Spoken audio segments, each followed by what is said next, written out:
Hello बच्चों, कल मैंने आपको 10 की घातें, काम की घातें कौन सी थी वो देख लो एक बार। काम की घातें, एक तो माइनस में, घातें तो बहुत सारी लिखाई मैंने आपको, लेकिन उसके अंदर से जो काम की है आपकी वो देख लो। बताओ 10 की घात -2 को क्या बोलते हैं?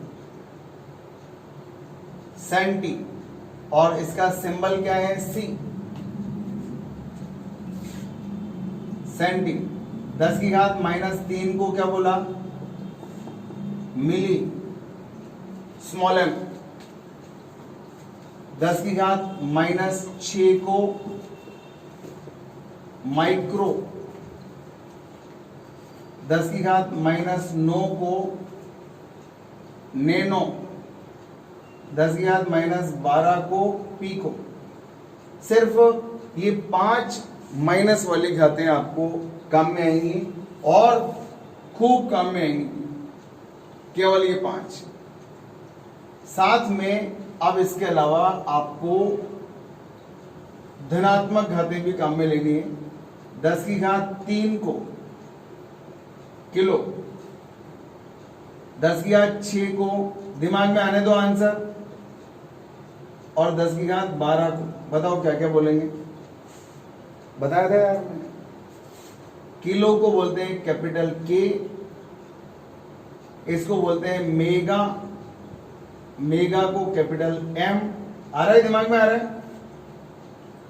गीगा कैपिटल जी, और इसको क्या बोलेंगे? टेरा।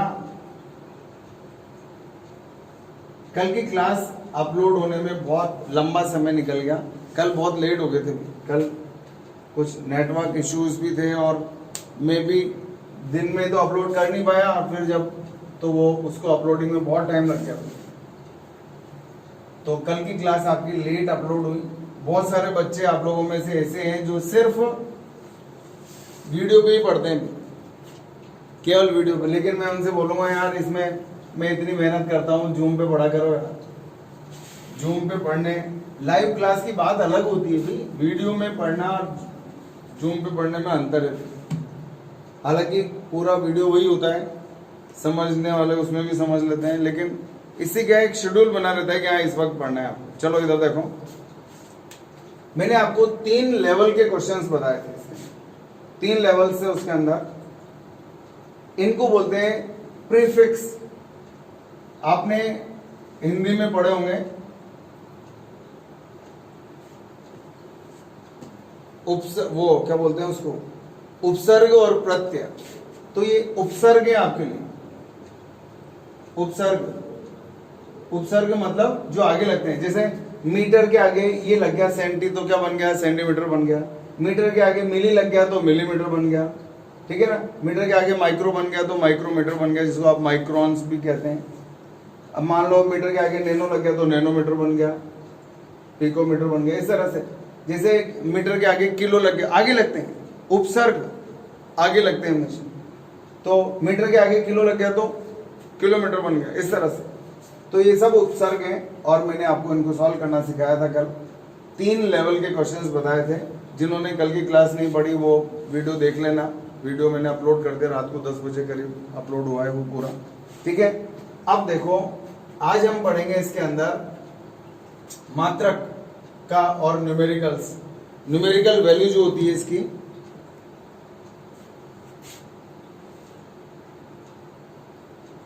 देखो इधर एक पहले एग्जांपल बताता हूं आपको, एक उस एग्जांपल से आप एक थॉट बनाएंगे अपने दिमाग के अंदर। क्या है? 100 सेंटीमीटर, 100 सेंटीमीटर बराबर क्या हुआ? 8 मीटर। ये सब लोग जानते हैं, 100 सेंटीमीटर बराबर 1 मीटर होता है, ठीक है। ये सब लोग जानते हैं। ये भी मात्रक है और ये भी मात्रक है, लेकिन ये आगे जो लिखी हुई है इनको क्या बोलेंगे? ये जो लिखा हुआ है इसको बोलते हैं न्यूमेरिकल वैल्यू, संख्यात्मक मान। क्या बोलेंगे इसको? संख्यात्मक मान। मात्रक के आगे जो मान लिखा होता है उसको क्या बोलते हैं? संख्यात्मक मान, न्यूमेरिकल वैल्यू। और इसको क्या बोलते हैं? मात्रक। ये कहलाएगा मात्रक और ये कहलाएगा संख्यात्मक मान। तो बताओ ये क्या हो गया, ये भी क्या है, संख्यात्मक मान। ये संख्यात्मक मान है और ये क्या है, इसका मात्रक। ओरिजिनल क्या लिखा हुआ था मालूम है, 100 सेंटीमीटर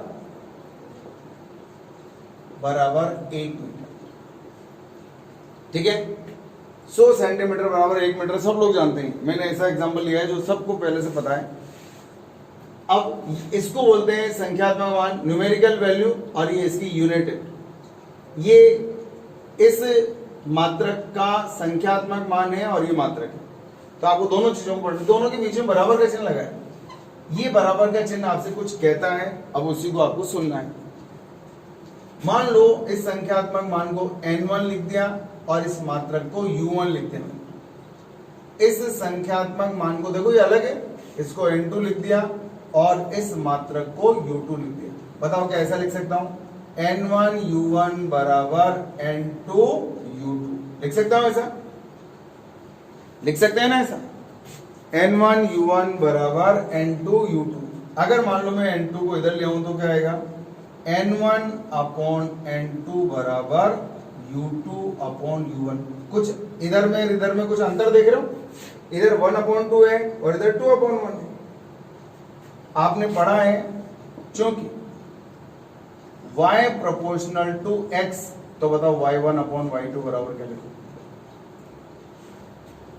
और यदि y प्रोपोर्शनल टू 1/x हो तो y1 अपॉन y2 बराबर क्या लिखो।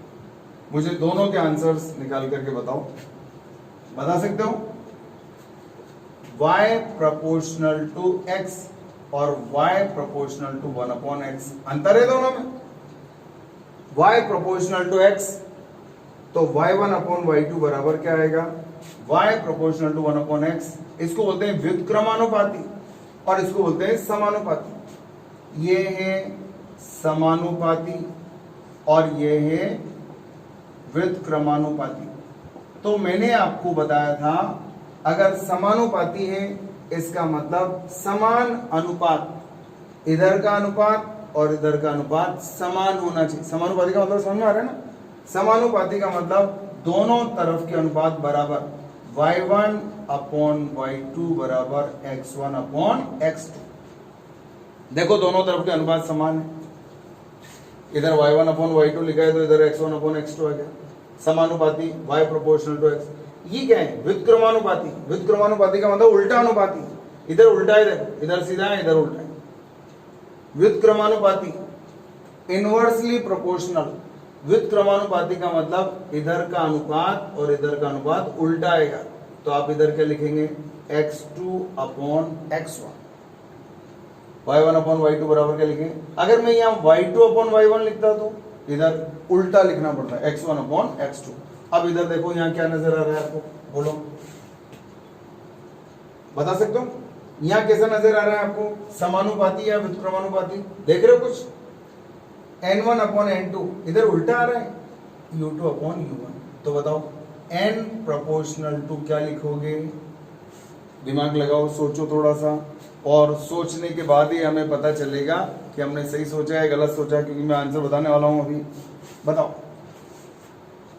यहां देख करके हम डिसाइड करेंगे। समानुपाती है तो दोनों तरफ अनुपात बराबर होंगे, y1 upon y2 x1 upon x2। व्युत्क्रमानुपाती होगा तो इधर उल्टा अनुपात आ जाएगा। अब देखो n1 अपॉन n2 बराबर u2 अपॉन u1, उल्टा है इधर व्युत्क्रमानुपाती, इसका मतलब n proportional to 1 upon n क्या है, संख्यात्मक मान। संख्यात्मक मान numerical value inversely proportional to 1 upon मात्रक। इसका मतलब अगर मात्रक बड़ा है, मात्रक बड़ा है तो उसका संख्यात्मक मान कम आएगा, और मात्रक छोटा है उल्टा, उल्टा चलेगा, उल्टा। उल्टे का मतलब समझ में आ रहा है, अगर ये बड़ा है तो ये छोटा आएगा और ये छोटा है तो ये बड़ा आएगा। इसका मतलब अब हमें वहां वापस पहुंच जाना चाहिए। जैसे इधर देखो, सेंटीमीटर और मीटर में कौन बड़ा, पहले इसको पढ़ना आ गया आपको। मात्रक छोटा होगा तो संख्यात्मक मान बड़ा आएगा, मात्रक बड़ा होगा तो संख्यात्मक मान छोटा आएगा। कुल मिलाकर के इस व्युत्क्रमानुपाती को आपको समझना है।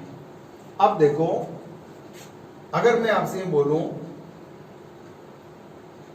1000x बराबर 30y,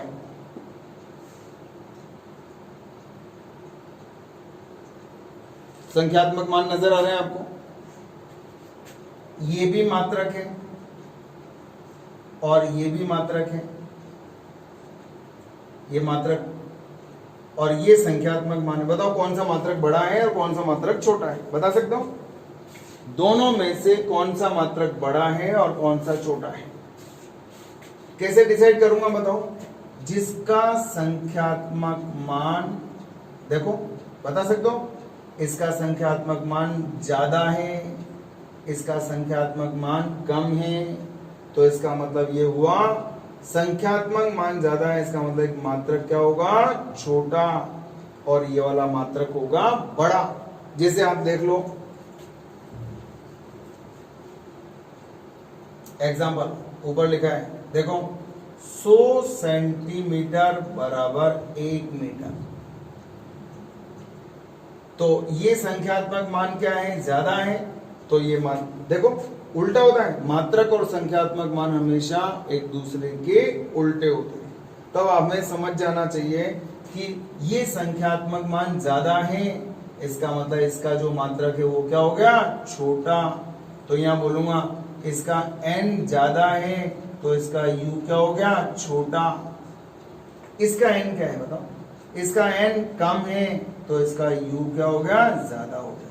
मतलब अगर संख्यात्मक मान कम है तो इसका मतलब मात्रक बड़ा है। बात समझ में आएगी? जैसे मान लो मैं बोलूं 1000 मीटर बराबर 1 किलोमीटर, बोलते हैं ना? कौन सा मात्रक बड़ा हो गया दोनों में से? मीटर, और सेंटीमीटर छोटा। कैसे पता चलेगा? मीटर बड़ा है, सेंटीमीटर छोटा है, कैसे पता चलता है? सेंटीमीटर छोटा होता है, मीटर बड़ा होता है, कैसे पता चला? लेकिन आप मान लो आप नहीं जानते और ये देख करके आपसे कोई पूछे, इधर देखो, मान लो आपसे कहा जाए 1 किलोग्राम बराबर 453.6 पाउंड।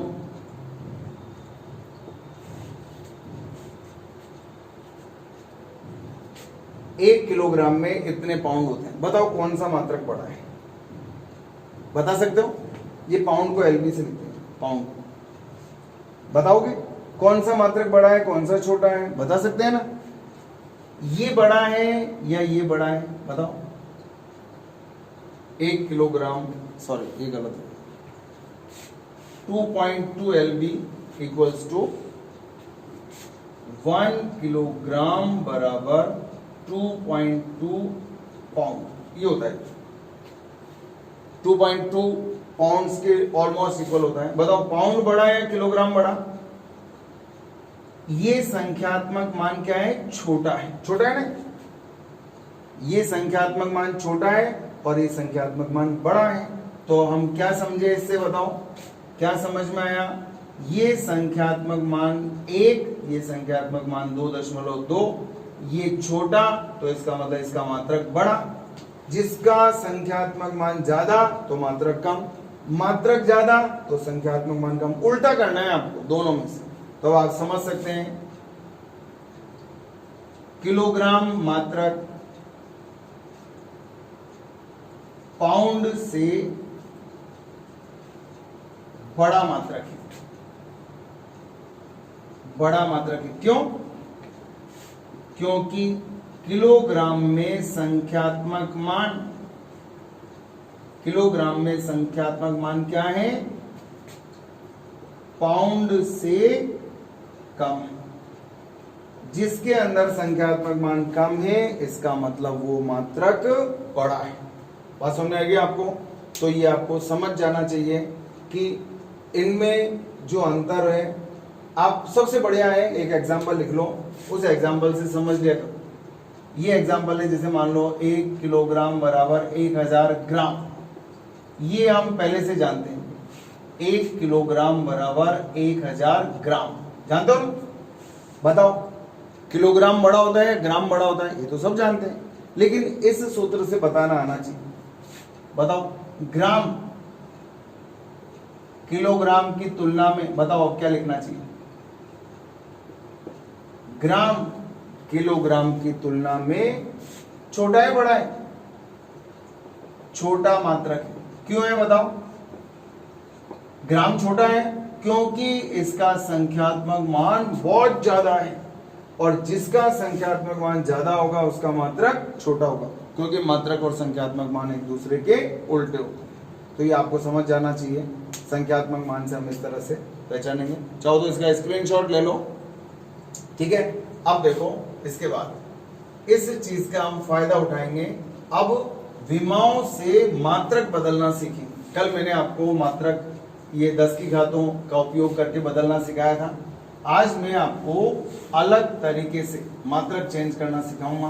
देखो, विमाओं से मात्रक बदलना।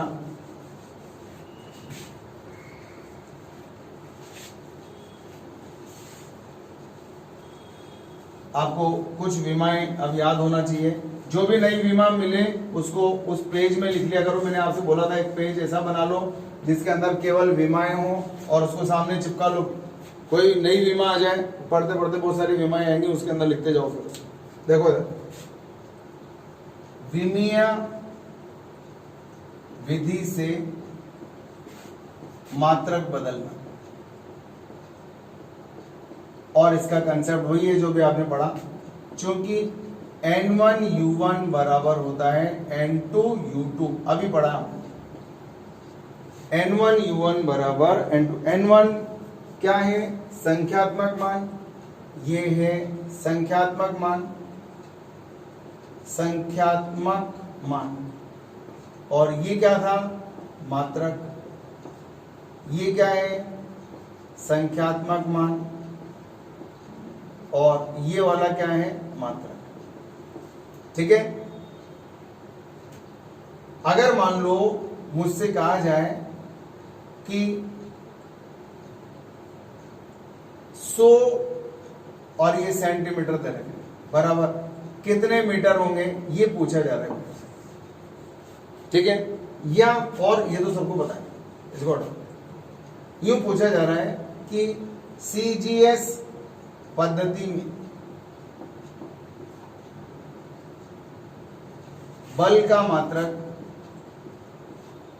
CGS पद्धति में बल का मात्रक डाइन एवं MKS पद्धति में बल का मात्रक, ये हम दे रहे हैं आपको, न्यूटन होता है। तो बताओ 1 न्यूटन में कितने डाइन होंगे, ये आपसे पूछा जा रहा है। 1 न्यूटन में कितने डाइन होंगे? इस सवाल को बहुत अच्छे से समझना, क्योंकि हमें एक मेथड सिखाएगा कि कैसे चेंज करते हैं। आसान है, बहुत आसान है, बस एक सवाल को समझने की देरी है। ये हमने दिया है भी, CGS पद्धति में बल का मात्रक डाइन है, ये आपको दिया है। क्यों दिया है? क्योंकि अभी आपने ये डाइन, न्यूटन, बल और इसके बारे में कुछ भी नहीं पढ़ रखा, तो ये आपको चौथे पांचवें चैप्टर में पढ़ने को मिलेगा। लेकिन मात्रक आपको इसी चैप्टर के अंदर पढ़ने हैं, विमा इसी चैप्टर में पढ़नी है, और इन्हीं का इस्तेमाल करना है आगे चल करके। तो देखते जाओ, CGS पद्धति में डाइन और MKS पद्धति में मात्रक न्यूटन होता है। ये CGS MKS क्या है, याद है? CGS का मतलब होता है, C का मतलब सेंटीमीटर, G का मतलब ग्राम, और S का मतलब सेकंड, जानते हो। और MKS का मतलब क्या होता है? मीटर, बताओ, किलोग्राम और सेकंड, ये होता है। ये होता है लंबाई, ये होता है द्रव्यमान, और ये होता है समय। ये मान आपको मालूम है MKS और CGS के बारे में। तो अब देखो, एक मेथड बता रहा हूं आपको, थोड़ा ध्यान से। सवाल लिख रहा हूं मैं पहले। 1 न्यूटन बराबर कितने डाइन, ये आपका सवाल है। मैंने सवाल को अब यहां से हटा करके यहां मैथमेटिकली कन्वर्ट कर दिया, 1 न्यूटन में कितने डाइन होंगे, ये मेरा सवाल आ गया। 1 न्यूटन में कितने डाइन होंगे। अब ये क्या है, ये क्या है, ये क्या है, ये क्या है, ये लिखना पड़ेगा मुझे। ये क्या है बताओ, ये संख्यात्मक मान है, इसको मैंने क्या मान लिया n1। और ये क्या है मात्रक, इसको क्या मान लिया u1। ठीक है बताओ, और ये संख्यात्मक मान n2 मुझे ज्ञात करना है, और ये क्या है, ये भी मात्रक है, और इस मात्रक को मैंने क्या मान लिया u2। ये कौन सा मात्रक है बताओ, ये है MKS, और ये कौन सा मात्रक है CGS। हो गया, किसी भी सवाल के अंदर आपको ये जानकारियां होना जरूरी है। काम हो गया। अब आपको इस मात्रक, इस भौतिक राशि का नाम क्या है बताओ, बल। अरे बल है ना, बल ये लिखा हुआ है, भौतिक राशि कौन सी है, बल। बताओ इसकी विमा बोलो, M1 L1 T-2। अब मैंने यहां 1 1 लगा रखा है, तो आप भी यहां 1 1 1 लगा दो। ये किसका मात्रक है बताओ, ये बल का है, ये किसका मात्रक है, सीजीएस पद्धति में बल का मात्रक डाइन, तो ये भी किसका मात्रक है, बल का। और बल की विमा देखो ध्यान से, M1 L1 T-2, बल की विमा यही होती। चूंकि मात्रक नंबर 2 है, तो मैंने इसको मात्रक नंबर 2 यहां पर इस तरह से। कोई दिक्कत हो तो बोलो। अच्छा, मुझे क्या ज्ञात करना है बता सकते हो, सवाल के अंदर देखो, और फिर जो मैंने मैथमेटिकल पूरा जाल बिछा दिया मैंने, अब मुझसे गलती नहीं हो सकती यहां पर, क्योंकि जाल ऐसा बिछाया जहां गलती होने के चांस ही खत्म कर दिए मैंने। काय का मान निकालना है n2 का, तो ये जाल अगर आपको बिछाना आ गया तो अब आपसे गलती नहीं हो सकती। गलती होने के चांस हमने यहां पर बिल्कुल फिनिश कर दिए, खत्म। अब अपना कंसेप्ट लगा दो। क्या कहता है कंसेप्ट, कंसेप्ट कहता है n1 u1 बराबर n2 u2। काय का मान ज्ञात करना है n2 का, n2 बराबर क्या आएगा n1 u1 अपॉन u2 आएगा, बराबर n1 u1 का मान रख दो। कहां है u1 का मान, ये रहा M1 L1 T-2। अरे u1 का मान रख रहा हूं ना, ये रहा। और नीचे किसका मान रख दो, u2 का, ये रहा u2 का मान। M1 L1 T दोनों बल हैं, लेकिन देखो ये मैंने मान रख दिया, किस किस का मान रख दिया, देखो ये n1 है, n2 का मान निकालना है मुझे, इसे n2 का मान निकालना है, देखो n2 का मान निकालना है, पूरा जाल बिछा दिया। अब मुझे मालूम है मेरा कंसेप्ट क्या कहता है, n1 u1 बराबर n2 u2।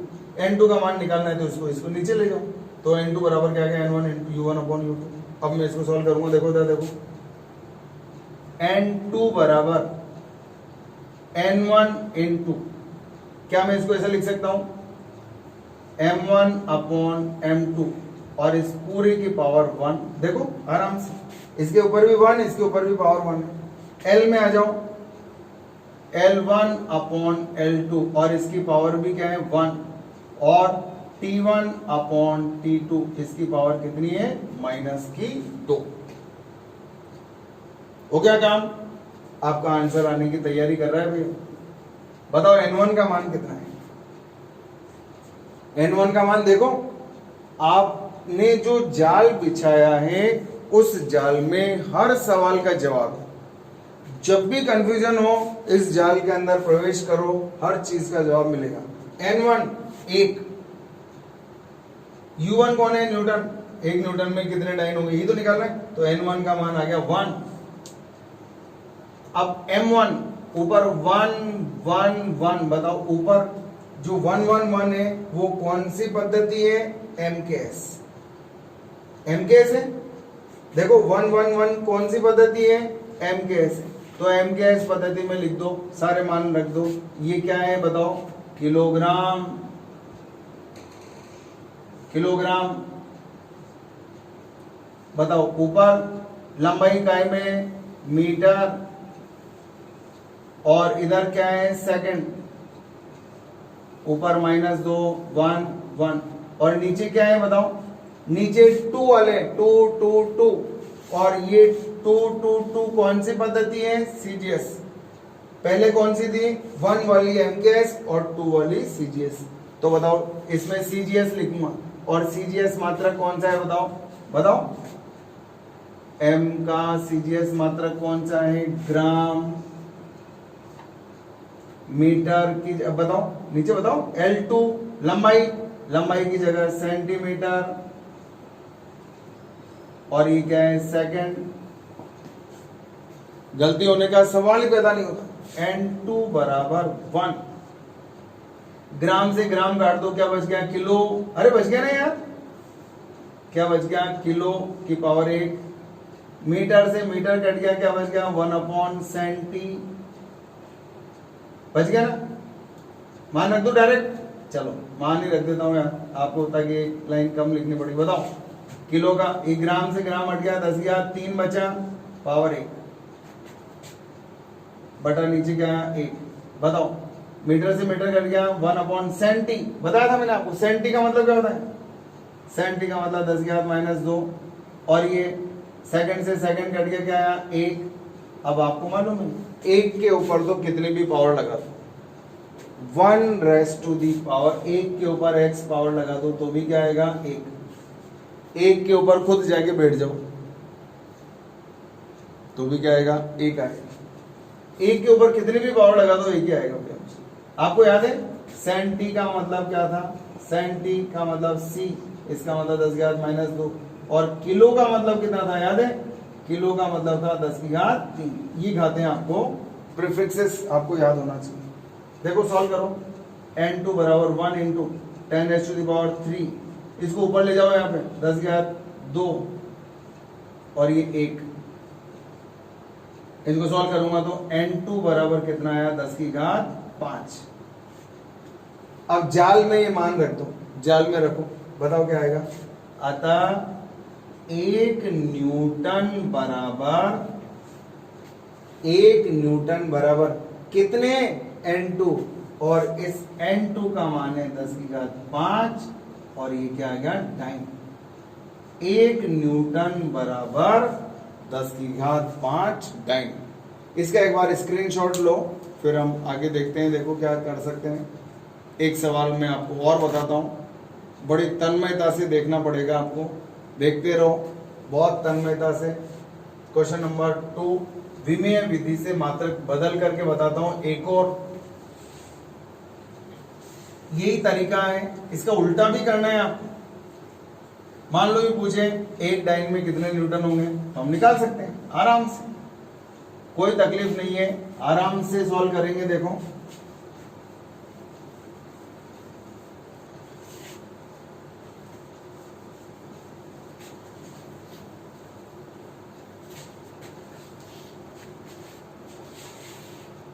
जैसे मान लो आपसे कहा जाए कार्य का, भौतिक राशि होगी कार्य, कार्य का सीजीएस मात्रक अर्ग एवं एमकेएस मात्रक जूल होता है। ये तो हमने दिया है, देखो आप, एमकेएस मात्रक जूल और सीजीएस मात्रक अर्ग। तो बताओ 1 जूल में कितने अर्ग होंगे, 1 जूल में कितने अर्ग होंगे। तो अब आपको जाल बिछाना आना चाहिए। वो जाल इसलिए ताकि अभी आप शुरू में जब क्वेश्चंस करते हैं तो हमें अपना कंसेप्ट मजबूत करना होता है, फिर हम फास्ट काम करेंगे, फिर हमें उस जाल की जरूरत नहीं। लेकिन अभी हमें गाड़ी चलाना नहीं आता तो गाड़ी चलाना सीखना पड़ेगा, और गाड़ी चलाना सीखने के लिए बहुत सारे नियमों की पालना करनी पड़ती है। और जब सीख जाते हैं तो वो उन नियमों का कभी पालन करते हैं, कभी नहीं करते हैं, उनको आलस भी आने लग जाते हैं, और वो फिर आप समझते हैं आगे दुर्घटना का शिकार होते हैं। लेकिन दुर्घटना से बचना है तो नियमों का पालन करना पड़ेगा। देखते जाओ, जाल बिछा देता हूं मैं आपके लिए। क्या एक जूल में कितने अर्ग होंगे, यही सवाल है ना, एक जूल में कितने अर्ग होंगे। ये क्या है, N1 मान लो, इसको N2 मान लो, सॉरी ये तो मात्रक है ना, U1, जरूरी नहीं है N1 N2 इसको भी मान सकते हैं, वो आपके ऊपर डिपेंड करता है कैसे मान लो। ये क्या होगा N2, इसका मतलब अब आपको पता चल गया कि N2 का मान निकालना है, और ये दूसरा मात्रक है, इसको मैंने U2, कौन सा MKS कौन सा CGS वो लिख लो। ये कौन सा मात्रक है बताओ, अर्ग, CGS मात्रक, ये CGS है, और ये कौन सा है, ये MKS है, हो गया। अब विमाएं बताओ, विमाएं, जूल किसका मात्रक है, कार्य का, तो भौतिक राशि क्या है, भौतिक राशि क्या है आपकी, भौतिक राशि कार्य, और कार्य की विमा क्या होती है मालूम है आपको, इसकी विमा क्या होती है, M1 L2 T-2, याद है, बल की विमा में L1 की जगह L2 कर दो, कार्य की विमा आ जाएगी। बल की क्या थी, M1 L1 T-2, M1 L1 T-2, और यहाँ क्या है, M1 L2 T-2, बताओ यहाँ कैसे लिखोगे, M1 L1 T-2, M1 L1 T-2 कर दिया, लेकिन यहाँ इसका 1 1 1 ऐसे लिखेंगे, और यहाँ 2 है तो यहाँ 2 2 2 लिखेंगे, ऐसे लिखेंगे। ये आपने जो जाल बिछाया है ये आपको गलतियों से बचाएगा, 100% बचाएगा, गलती होने ही नहीं देगा भाई ये आपसे। कैसे होगी गलती, अब आपका कंसेप्ट क्या कहता है बताओ, आपका कंसेप्ट कहता है N1 U1 बराबर N2 U2, मुझे किसका मान निकालना है, N2 का, तो N2 बराबर क्या आएगा, इसको इसके नीचे ले आओ, तो N1 U1, ये U2 इसके नीचे आ जाएगा, ये आ गया U2, N2 बराबर N1, U1 की जगह क्या लिखूंगा, U1 की जगह ये लिखूंगा, M1, पहले विमा लिखते हैं, M1 L2 T-2, 1 1 1, फिर विमा लिखो M1 L2 T-2, U2 है ना, U2 की जगह ये लिख दो, ये लिख दिया। अब इसको थोड़ा सा मैंने जमाने के लिए बोला था आपसे, कैसे, N2 बराबर N1, इसको द्रव्यमान एक तरफ कर लो, और इसकी पावर कितनी बनेगी, एक, देखो M1 अपॉन N2, इसमें भी पावर एक, इसमें भी पावर एक, तो मैंने एक ही जगह पावर लगा दी।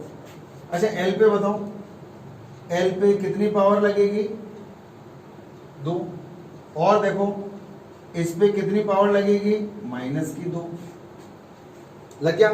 N2 बराबर, N1 का मान आपको मालूम है, बताओ N1 कितना है, N1 का मान है 1।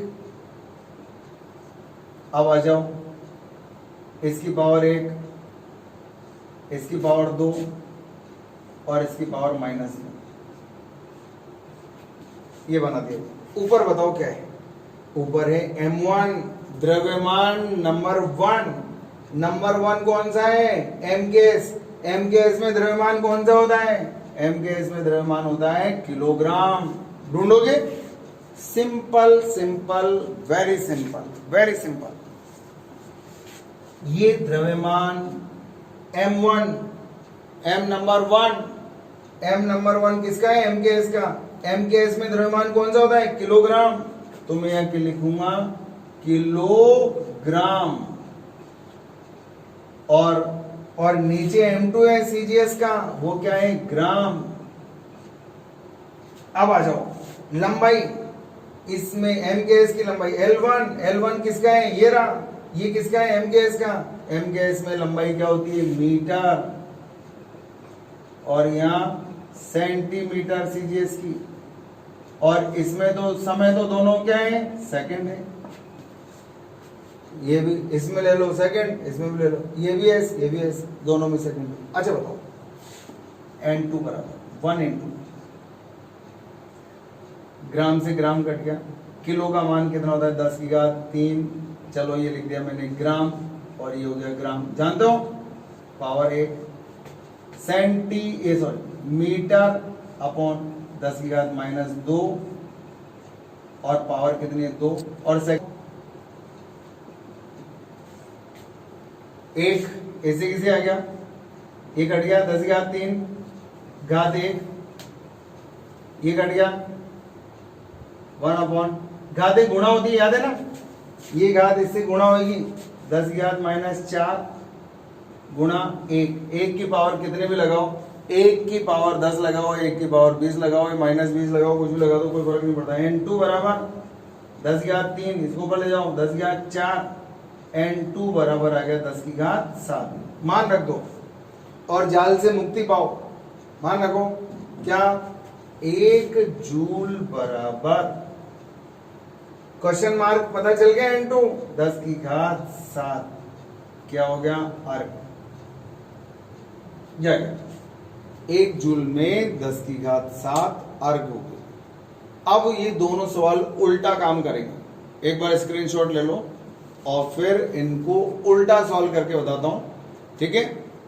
अब मैं आपसे पूछ रहा हूं, इधर देखो तो बताओ 50 अर्ग कितने जूल के बराबर होगा?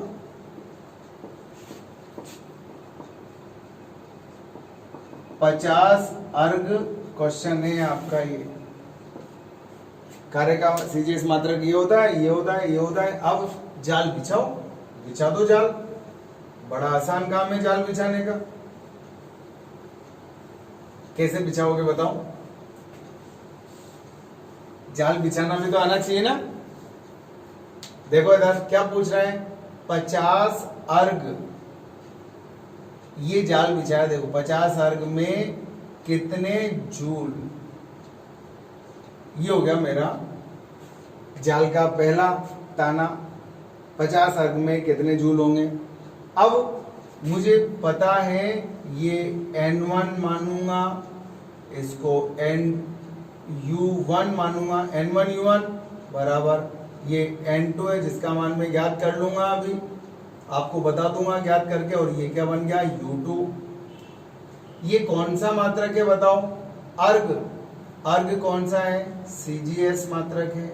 और ये कौन सा है? MKS मात्रक है। हो गया। भौतिक राशि कौन सी है? भौतिक राशि बताओ कौन सी? भौतिक राशि है कार्य, और इसकी विमा क्या होती है? m1 L2T-2 होती है। तो इसको कैसे लिखोगे? m1 L1T-2 तो लिखूंगा, 1 1 1 भी लगाऊंगा साथ में। ये भी कार्य है, कार्य की विमा m1 L2T-2, लेकिन यहाँ 2 2 2 लगाऊंगा ताकि पहचान में आ जाएगा ये इसके बारे में, ये इसके बारे में, ठीक है। क्योंकि इधर भी कार्य है इधर भी कार्य, तो दोनों की विमाएं बराबर है, लेकिन मैंने पहचान के लिए 1 1 1 2 2 2 2 ऐसे लगा दिया। कोई दिक्कत? अब मेरा कंसेप्ट क्या कहता है? n1 u1 बराबर n2 u2, ये पूरा एज इट इज लिखते चलो। अब आपको यहां चेंज करना है। जाल तो बिछा दिया, उसमें खुद नहीं फंसना है, ऐसा थोड़ी है जाल बिछा दिया और खुद ही उसके अंदर फंस गया।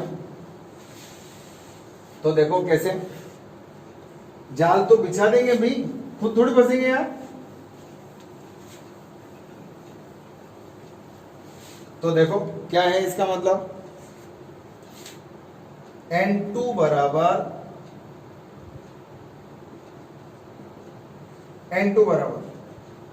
n1 का मान बताओ कितना है? इसे मान रखूंगा ना यार, मान रखो n2 बराबर n1 का मान कितना है? 50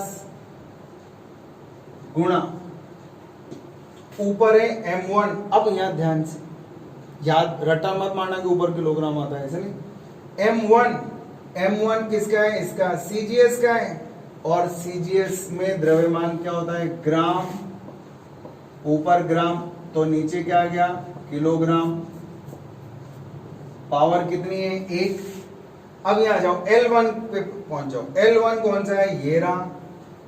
कौन सा है सीजीएस, सीजीएस की लंबाई, सीजीएस की लंबाई, सीजीएस की लंबाई कौन सी है सेंटीमीटर, सेंटीमीटर। तो नीचे एमकेएस की आ जाएगी मीटर, नीचे एमकेएस की L2, एमकेएस वाली लंबाई है मीटर। अब ये तो समय है, चाहे सीजीएस हो चाहे एमकेएस हो, दोनों में सेकंड सेकंड, ये भी सेकंड ये भी सेकंड। देखो ये रहा एस, ये रहा एस, सेकंड से सेकंड कट जाता है। ये तो बेचारा बहुत सीधा है, कुछ भी मना नहीं कर रहा देखो आपसे, और इसकी पावर कितनी भी हो कुछ भी फर्क नहीं पड़ा। बताओ N2 बराबर 50 गुणा, ग्राम से ग्राम गया 1/10³ आया। अरे कट गया ना, किलो बच गया, किलो का मतलब 10³ हो गया। और बताओ मीटर से मीटर 10², सेंटी का मतलब 10⁻²। जानते हो ना यार, सेंटी का मतलब होता है 10⁻², और किलो का मतलब होता है 10⁻3। अच्छा बताओ, सेकंड से सेकंड कट गया, 1 की पावर -2, कुछ भी फर्क नहीं पड़ा। N2 बराबर 50, इसको ऊपर ले जाओ 10⁻3, इसको इससे गुणा कर दो 10⁻4। ये पावर 10⁻3 है ना, ऊपर जाएगी तो -3 होगी। और घातें हमेशा गुणा होती हैं, 10⁻4। और एक के ऊपर कितनी भी पावर लगा दो, चाहे पावर की जगह खुद जाके बैठ जाओ तो भी इसका मान एक ही आएगा। तो N2 बराबर आया 50 गुणा 10⁻⁷। अब मैं मान रख दूं, अगर जाल की पहली लाइन में मान रख दो N1U1 बराबर N2U2। N1 कितना था बताओ 50, और U1 कितना था अर्ग। 50 अर्ग बराबर कितना आ गया 50 गुणा 10⁻⁷, और U2 क्या है जूल। तो बताओ मेरा सवाल क्या था, बताओ 50 अर्ग कितने जूल के बराबर होगा, 50 गुणा 10⁻⁷ जूल के बराबर। एक बार स्क्रीनशॉट लो इसका भी, और एक सवाल आपके लिए मैं दे देता हूं, ठीक है। एक सवाल आपको अब मुझे सॉल्व करके व्हाट्सएप पर लिख करके भेजना है, ठीक है। आपका HW हो गया ये सवाल, तुरंत प्रभाव से सॉल्व करके बल का MKS मात्रक कितना होता है बताओ, न्यूटन एवं CGS मात्रक डाइन होता है। तो बताओ एक डाइन में कितने न्यूटन होंगे, एक डाइन में कितने न्यूटन होंगे, ये आपको सॉल्व करके बताना है। समझे आप, क्या बताओगे आप, एक, देखो सवाल देख लो, आपको बताना है एक डाइन में कितने न्यूटन हो। कौन सा मात्रक कौन सी पद्धति का है मैंने लिखा हुआ है, देख लो आप अच्छे से।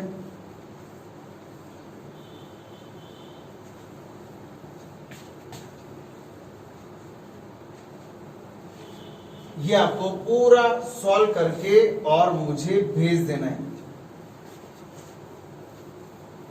इसका भी स्क्रीनशॉट ले लो एक बार। बाकी हो गए तो आप लोग इसका ये वीडियो में आ ही जाएगा पूरा, स्क्रीनशॉट में भेज दूंगा। आप इसको सॉल्व करके और मुझे व्हाट्सएप पर भेजेंगे, इसका सॉल्यूशन व्हाट्सएप पर भेजो। और जहां तक संभव हो सके जूम पर लाइव क्लास पढ़ो, इसकी बात अलग है, आपका एक डेली रूटीन फिक्स हो जाता है। अब आपकी न्यूमेरिकल वर्कशॉप चालू करूंगा बहुत जल्द, बस अभी मेरे 1-2 दिन 2-3 दिन 12th का काम और हो जाए पूरा थोड़ा सा, फिर उसके बाद आपकी वर्कशॉप शुरू करूंगा, ठीक है। तो पढ़ते रहिए, मुस्कुराते रहिए, सुरक्षित रहिए। Thank you very much, have a good day.